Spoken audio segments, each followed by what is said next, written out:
How's it going, everyone? Welcome back to another episode of the Shawn and Matt Show. My name is Matt, that is Shawn, and welcome to our show, Shawn. In today's episode, we're going to be talking about an iBuyer disaster deal that I am currently just finishing up. We're going to be talking about switching real estate agents and how that process works. And we're going to be talking about the least popular state. The article says that you'll never guess the most popular and least popular states. I think you can guess the least popular state. I don't know if you can guess the most popular, but you can guess the least popular. Shawn, that's funny. Before we get into the first topic of my iBuyer deal, I need to admit something to you. Yes. What is this? I got scammed. The truths that come out. Matt Leighton, got scammed. No way. This guy out of a fair amount of money, and on the internet. NFT style. NFT style. Oh, this is important. Oh so listen, okay. I share my wins and I share my losses. I think that's important. People need to know this stuff. It's not all roses and unicorns with bitcoins and candles and this and that and flipping NFTs. You can get scammed, and I think I'm a pretty smart dude. Not to blow smoke up my own rear end. You're a smart dude, man, for sure. But I got got. I got got for a pretty penny. So let me tell you what happened. Basically, I know nothing about NFTs. And so I wanted to do research, but I did very little research. And what I ended up doing was trying to learn from the best. So I went to Gary Vee. I went to his profile on OpenSeas, and I saw what he was buying, because you can do that. You can see what other people buy. So I just went, see what he was buying, clicked on that project, clicked around, eventually got to a web page, and then connected my wallet, and it's called Minted, and I minted 2 of these little baby monkey NFTs. Like, you know how Bored Ape, Mutant Ape Yacht Club. And I saw them pop up in my wallet, in my OpenSea account, and I was like, I'm golden. They're 0.18 ETH each, about $425 each, so spent around $880. They're in my wallet. I think I'm great. Fast forward about 2 weeks, and I look at my wallet again, and they're gone. And I'm like, where did they go?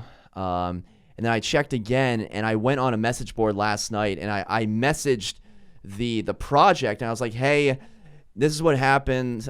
I'm a newbie. I don't know what happened. I'm pretty sure I did something wrong, but are they in some file, some folder I'm not seeing? And he's like, sorry, man, I think you got scammed. And I'm like, how do you know? He's like, well, you bought it on December 20th, and we didn't release our project until December 28th. Oh my! So I basically bought an imitation NFT, which is worth nothing, and then as soon as the money transfers, it's in your account, and then they pull the rug out from under you. That is unbelievable. So that's what's going on. Crazy. Yeah. And this stuff happens all the time. There are, and I don't think a lot of people are talking about it, right? People are talking about the $4.3 million property. They're talking about this. The amount of scams, and they're high-tech scams. It's not like I read a newspaper article about a gold, I can come and buy gold from a shop downtown, and I drive my car downtown. It's go on the internet and I try to buy something. The thing is, you bought it from a secure platform too, right? Right. So you would think that when you're connecting to something else, it would be a secure transfer, and that there would be record of that, because it's blockchain, right? So everything should be on the up and up. But that is insane. I'm sorry to hear that, man. Hey, it's cost of doing business. You take an L and you move on. Speaking of moving on, let's talk about a deal that I have going on that is currently about to close, and we've touched on it before, and we don't need to go into the company name, but it is an iBuyer property where a company purchased the home. And it's just been an absolute disaster every step of the way, from a logistical standpoint, from a process standpoint, and from a closing standpoint. One of the biggest things is the HOA. The HOA documents, and this just goes to show, this is kind of just a spitting image of the entire transaction wrapped up into one, Shawn. For the HOA docs, who orders the HOA docs? The seller or seller's agent. And the seller's agent, exactly. So we did not get the HOA docs until 48 hours before closing. That's when we got them. They said, delay, we don't know where it's going. And we checked in with the title company, and we said, hey, what's going, I'm sorry, with the HOA. And we were like, where are the documents? and they sent us the receipt. It was like, here's who ordered it. Here's the name. Here's the phone number, and here's the email. I look at it. I don't know who any of these. I've never seen this name before. I've never seen it's just a random, Gmail or Hotmail address. It's a Colorado area code. And I'm like, what the heck is going on? So I asked the listing agent, and he's like, yeah, I don't know who that is. And I'm like, okay, there's not too many parties involved. So then I asked the title company, and I'm like, who is this? And they said, oh, well, we, when this company sells a property, we usually order the documents. Wow. And I'm like, okay, well, who ordered it? They're like, oh, Ivan ordered it. And I'm like, okay, well, why isn't his name on the documents? And they go, oh, well, they order it through a HOA document ordering system, a third party. So get this. This title company is located in Pennsylvania. This, title person who we've never interacted before, he ordered the documents through a third party located in Colorado, who then placed the order for the HOA located in Virginia. So the reason we didn't know about this email and phone number and name is because it's just some random third party. They send it back to the third party who sends it to Ivan, who eventually sent it to another employee that we've never interacted with on the listing side team, who then sent it to the listing agent. Wow. So the listing agent had no control and no idea about the entire HOA documents. That is unbelievable. And the thing is, when you get too many cooks in the kitchen, things go crazy. And how can you find out? When I'm doing a listing, right, first of all, I used to always order them myself every single time. Now we have transaction coordinators. And so I know the transaction coordinator who's ordering them.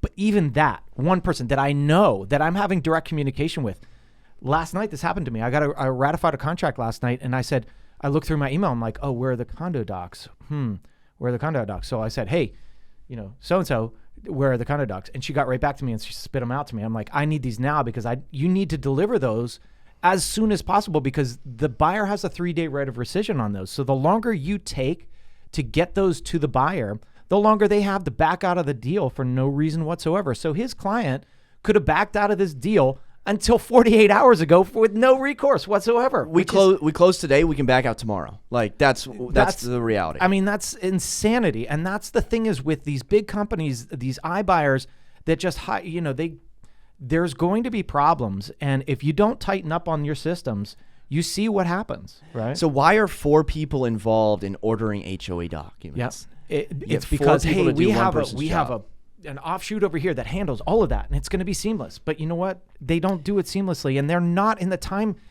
As an agent, you're in a different time zone in your head than anybody else in this transaction because you know that you've got to deliver something on time. And if you're not, you're screwing up on your client's behalf, right? And so that's why last night at 8 o'clock, I ratified the deal, and I'm like, I sent her a text and I was like, listen, where are these things? They're not here. I need to deliver this tonight.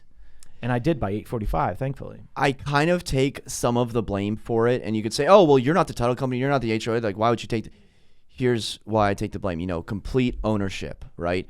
When we first went under contract, the listing agent was like, we recommend using this title company. If you do, we'll give you a free home warranty, the old toss in the home warranty. And I looked up the title company. 2.2 stars on Google. Now, if it's like a 1-star review with 1 rating, maybe someone was just having a bad day. Yeah. But this had like 15 reviews, 16 reviews, and 2.2 stars. Now, I was reading the reviews and I was like, there's no way. There's no way it could be that bad. Wow. But all the red flags were there. Out-of-state title company, 2.2 stars, multiple reviews. I don't know why I did not advise my clients to use a different title company. I think it was because of the free home warranty and so many items were broken in the house, basically. Listen, how many times have we closed deals with other people's title companies and it's been fine? I mean, usually it's okay. Every once in a while you get one, they're like, they weren't the smoothest. I mean, they got the deal done, but they weren't this most smooth company. And they're getting a $500 and $600 worth of free title or free, service. At that point, the stress. I mean, this ruined my client's Christmas. It ruined his New Year's. Just thinking about everything that needed to be done. This company tried to sell the property with open permits. and the lender went in and was like, you need to fix this. Like, you have open permits. Like, we can't do this. So we went ahead. My client called the county, closed the permits. There was an issue with some termite damage. We solved that. There was lender required repairs that they didn't want to solve at all. So we went ahead and did it. We did everything. The final straw was we had closing at 9 a.m. and the notary gets there at 12 p.m. So my clients called this title company at like 8:30, and they said, oh, yeah, the notary is going to be there at 9:20. At 10 o'clock, they go, oh, the notary canceled. They're going to get there at 12. So that was like literally an exact replica of one of these reviews online. So just and goes guys, to show you. This is when we tell you you should probably use A, B, and C companies. This is why we go through this and we realize that these companies are crap. And so when we have the experience, we don't want to have to go through it again because it causes so much stress that was not needed in this transaction. And the second thing that he's talking about is a notary is going to come and help you sign the documents. I've had this happen many times where it's not a lawyer that's sitting across from you at the table. It's a notary that knows nothing about the transaction, nothing about the paperwork. They're a notary. They make sure that you sign the document where it's supposed to be signed and they stamp it. If you have a question, they're going to be asking me, the real estate agent, which thankfully I've done enough closings where I can pretty much tell you exactly what's going on, but they're of no assistance.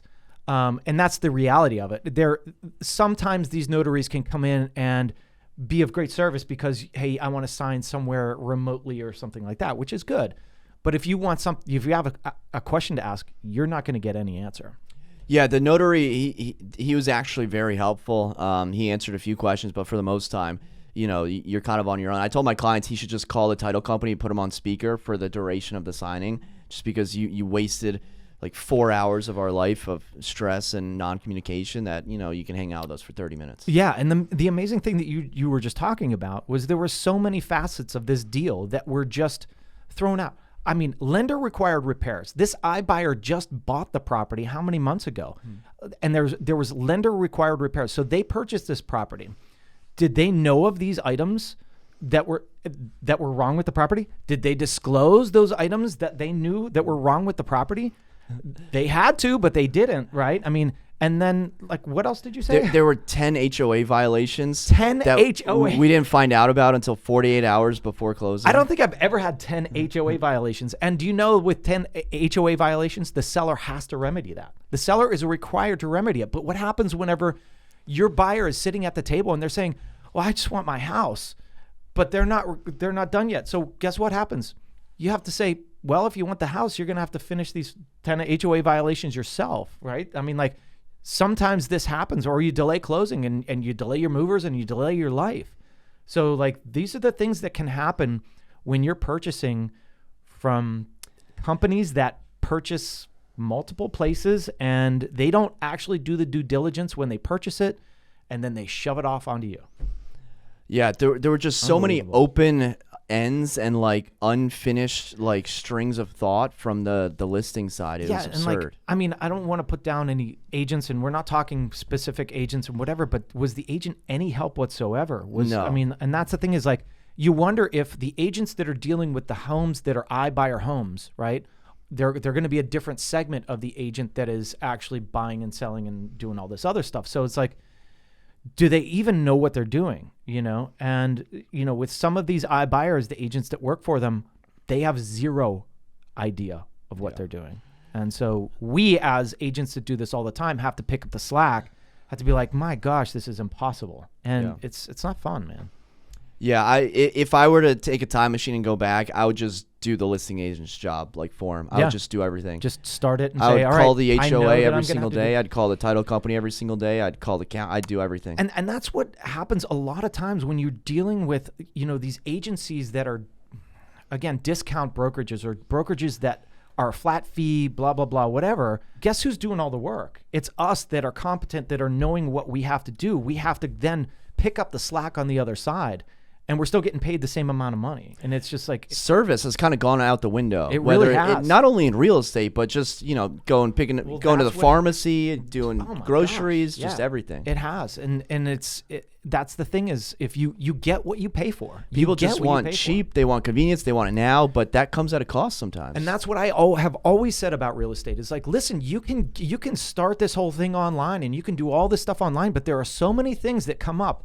Like Matt is saying, HOA violations, problems with the lender's ability to close because there are things wrong with the house, termite damage.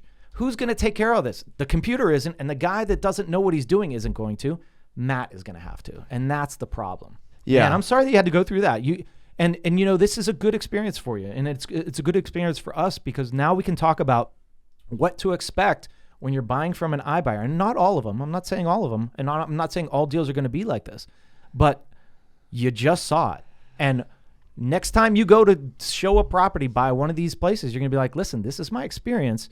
Just know what you're going to get into. You might get into if we do purchase this house. Stories from the trenches. Man. You always wanted to say you wanted to share your stories, and this is a good platform to do it because people see the list price, the close price, and the realtor commission price, and that's all they think. Yeah, they don't think about how much work goes into it. And you guys have, if you're not a real estate agent, you really don't know how much of your life is taken up on these deals. How many times you get calls at 8 o'clock, 9 o'clock, 10 o'clock at night, at 4 o'clock, 5 o'clock in the morning.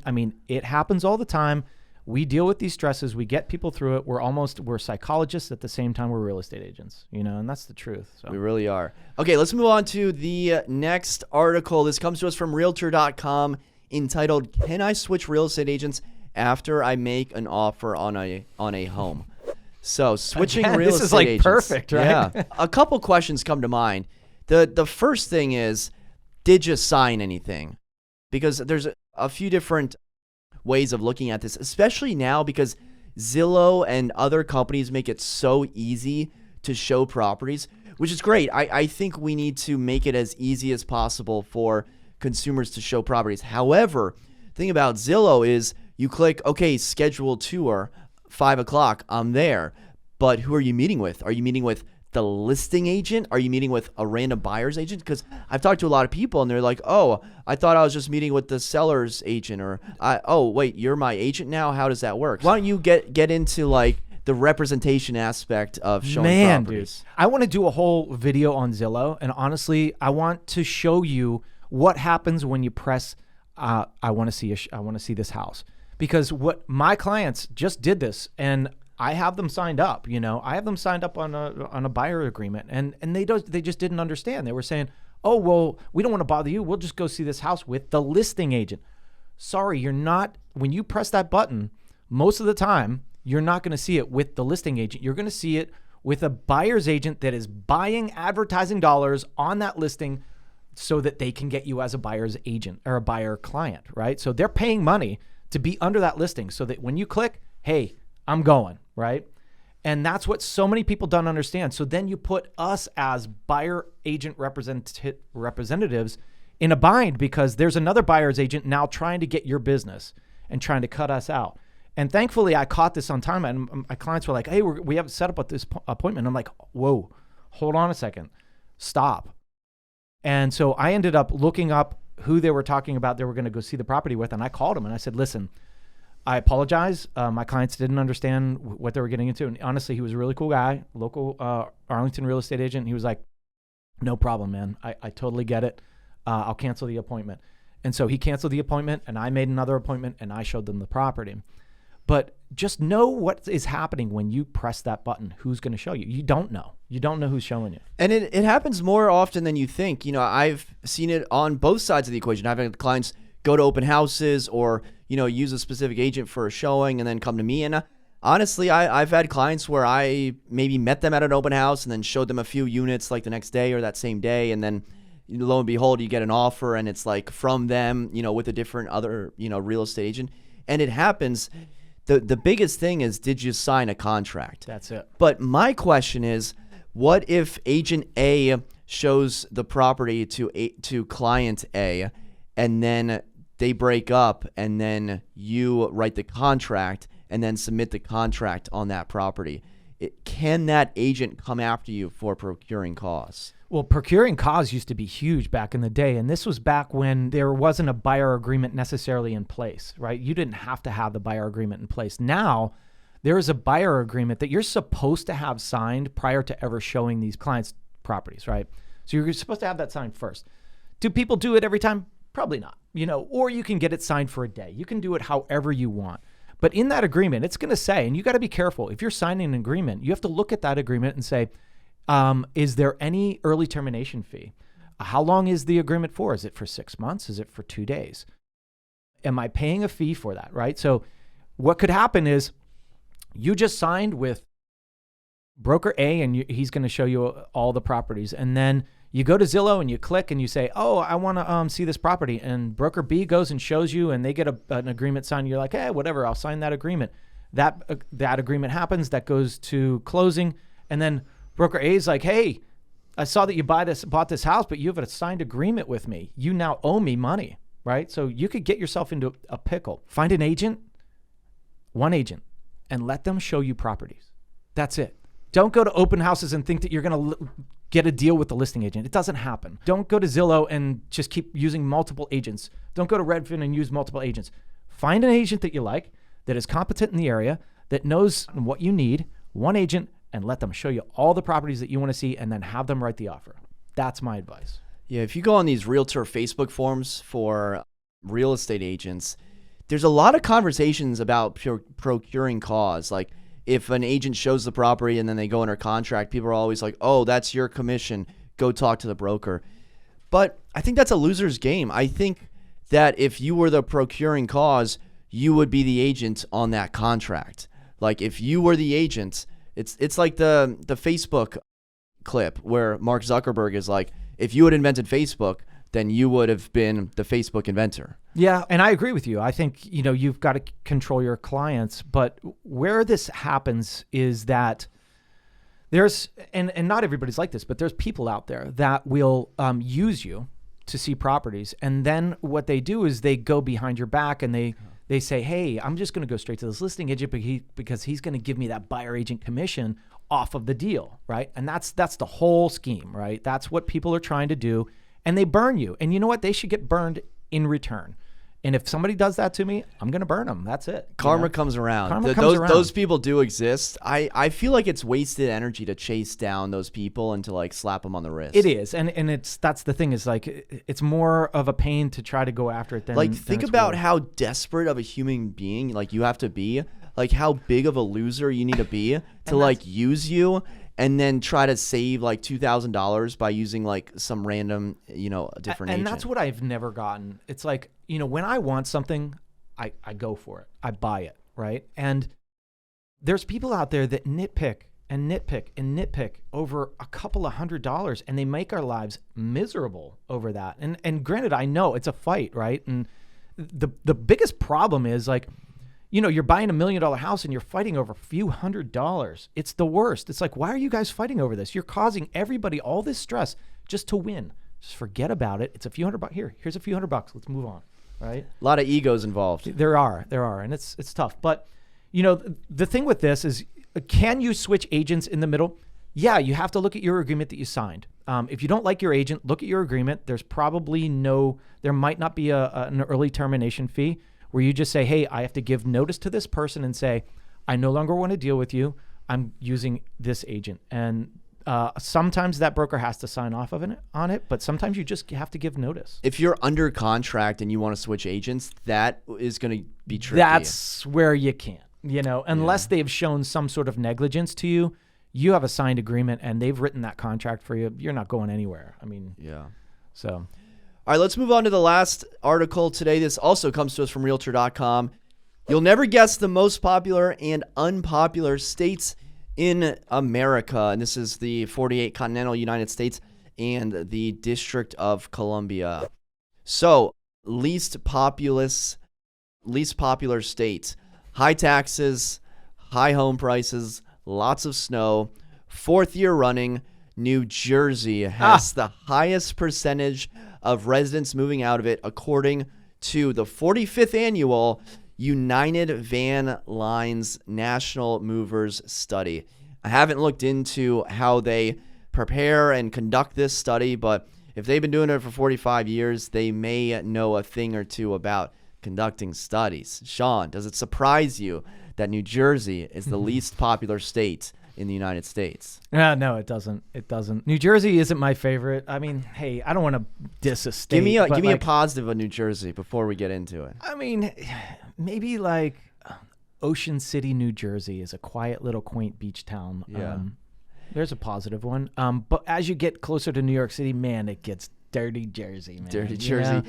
I like the beach until you have to pay for it. Yeah. Like there are parts, I don't know if every part, but like you got to pay for the beach. Now, I will say that compared to Ocean City, Maryland, where you can like high five your neighbor in like a Memorial Day weekend, Labor Day weekend, okay, something to be said about paying for a beach.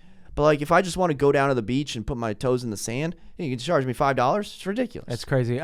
Keep in mind, I haven't been to Ocean City, New Jersey probably since I was like 13, so I don't know how it is anymore. But it used to be like a quiet little, nice beach town.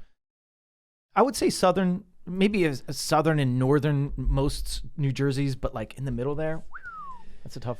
I used to work in there. I used to commute in New Jersey. I know it pretty well. I used to ride the train into New York City. It's a tough little area. Michael Stoll of UCLA says part of the issue for the Northeast and New Jersey is it does have an older population, and the retirees are deciding to move to warmer climates and lower cost of living, which is why the West and the South have some high-ranking states.